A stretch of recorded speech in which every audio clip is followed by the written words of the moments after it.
ब्रह्ममुरारिसुराचितलिङ्गम् निर्मलभासितशोभितलिङ्गम् जन्मज दुःखविनाशकलिङ्गम् तत्प्रणमामि सदा शिवलिङ्गम्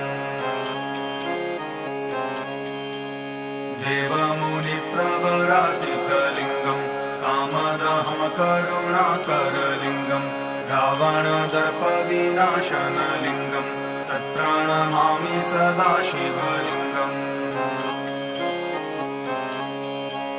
सर्वसुगन्धिसुलेपितलिङ्गम् बुद्धिविवर्धनकारणलिङ्गम् सिद्धसुरासुरवन्दितलिङ्गम् तत्प्रणमामि सदा शिवलिङ्गम्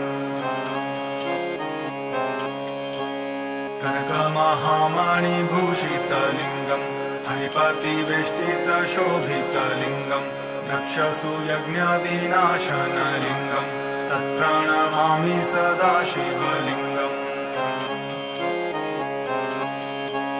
कुङ्कुमचन्दनलेपितलिङ्गम् पङ्कजहारसुशोभितलिङ्गम्